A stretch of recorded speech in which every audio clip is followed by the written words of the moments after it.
धर्मपुर नाम के एक छोटे से गांव में माधव नामक एक अत्यंत साधारण किसान अपनी पत्नी रूपा और 2 बच्चों के साथ रहता था। इस वर्ष माधव ने गांव के साहूकार धर्मपाल से भारी ब्याज पर कर्ज लेकर अपनी जमीन पर बुवाई की थी। ईश्वर की कृपा से मौसम शानदार रहा और खेत में सोने जैसी बाली लहलहा उठी।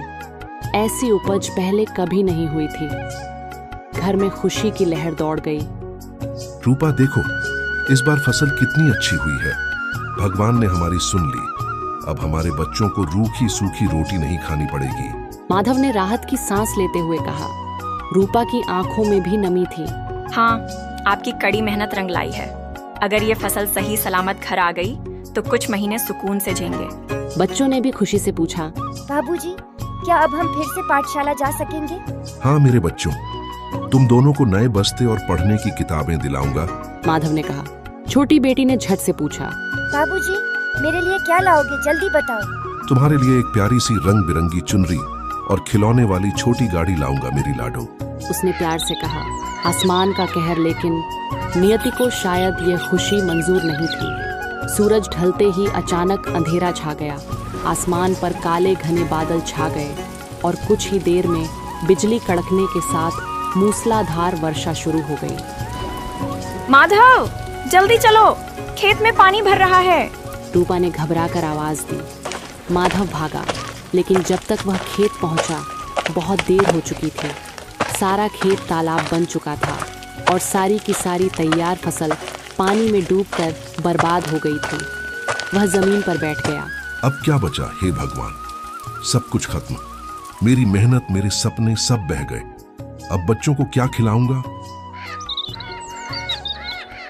अगले दिन निराश माधव साहूकार धर्मपाल के पास गया। उम्मीद थी कि वह थोड़ी नरमी दिखाएगा। साहूकार जी, बारिश ने सब कुछ तबाह कर दिया। मुझे थोड़ा और वक्त दे दीजिए।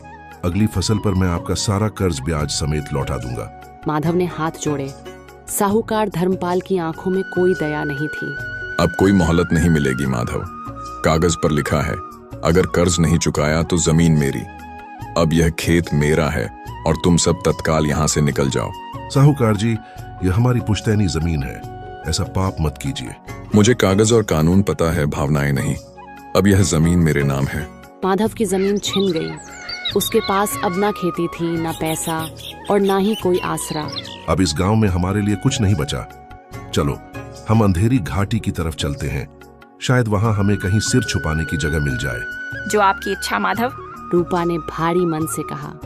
और इस प्रकार एक थका हारा किसान अपने परिवार और टूटे हुए अरमानों को समेटकर जंगल की ओर निकल पड़ा।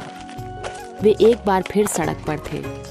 बारिश थम गई थी, लेकिन उनके जीवन का तूफान जारी था। माधव ने हिम्मत नहीं हारी। अब पीछे मत देखो रूपा। जो हो गया उसे सोचने से कुछ नहीं होगा। घर नहीं बचा, पर बच्चों की जिम्मेदारी बची है। इन्हें भूखा नहीं सोने दूंगा, चाहे कुछ भी करना पड़े। बच्चे भूख से रोने लगे। बाबूजी, हम कहाँ जा रहे हैं? बेटा, हम जंगल के किनारे एक तपस्वी बाबा की कुटिया के पास जा रहे हैं। सुना है वह बहुत दयालु है। कुछ देर बाद उन्हें दूर से एक पुरानी टूटी फूटी झोपड़ी दिखाई दी। पास जाने पर उन्होंने देखा कि एक वृद्ध तपस्वी अपनी अग्नि जलाकर ध्यान में लीन थे। बाबा प्रणाम, हम बहुत मुसीबत में हैं। हमारे पास अब कुछ नहीं बचा। तुम्हारी आंखों में सच्चाई और श्रम दिखता है पुत्र। तुम चाहो तो इस कुटिया में रह सकते हो। ये ज्यादा कुछ नहीं है, पर सिर छुपाने की जगह मिल जाएगी। अगले दिन माधव जंगल में लकड़ियां काटने के लिए गया ताकि बाजार में बेचकर कुछ पैसे मिल सकें। वह दिन भर पसीना बहाता और शाम को लकड़ियों का गट्ठर लेकर बाजार जाता। उसे बहुत कम पैसा मिलता था, जिससे वह बस थोड़ा सा आटा, आलू और नमक खरीद पाता। रात को सभी ने सादी रोटी और उबली हुई सब्जी खाई। उस रात किसी ने शिकायत नहीं की। सबकी आंखों में थकान थी, लेकिन साथ ही एक नई आशा भी थी। एक अनजाना सफर माधव अब रोज जंगल जाता।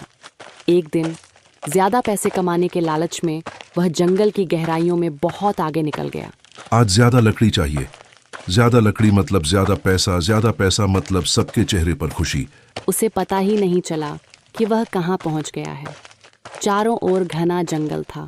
कोई रास्ता या जानी पहचानी आवाज नहीं थी। अरे ये कौन सी जगह है? ये रास्ता तो मेरा रोज का नहीं लगता। लगता है मैं भटक गया।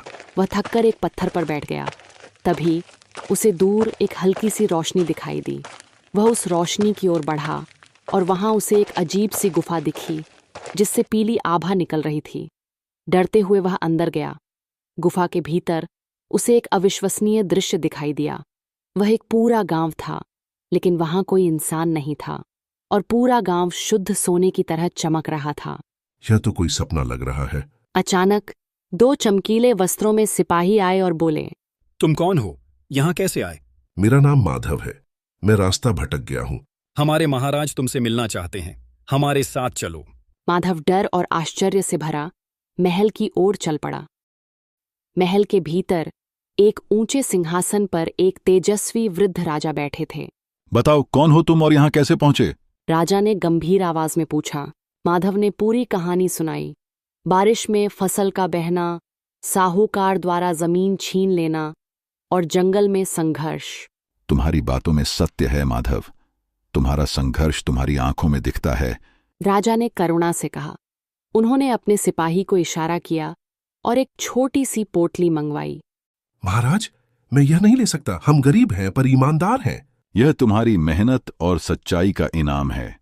जाओ माधव, लेकिन याद रखना, यह स्वर्ण नगरी सिर्फ उन्हीं लोगों को दिखती है जिनका दिल सच्चा होता है और जो लालच से परे होते हैं।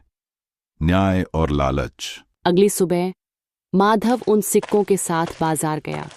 उसने खूब सारा राशन, बच्चों के लिए नए कपड़े और रूपा के लिए एक सुंदर साड़ी खरीदी। माधव उसी दिन साहूकार धर्मपाल के पास गया।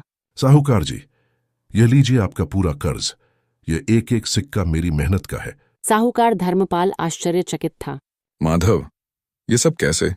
तू अचानक इतना अमीर कैसे हो गया?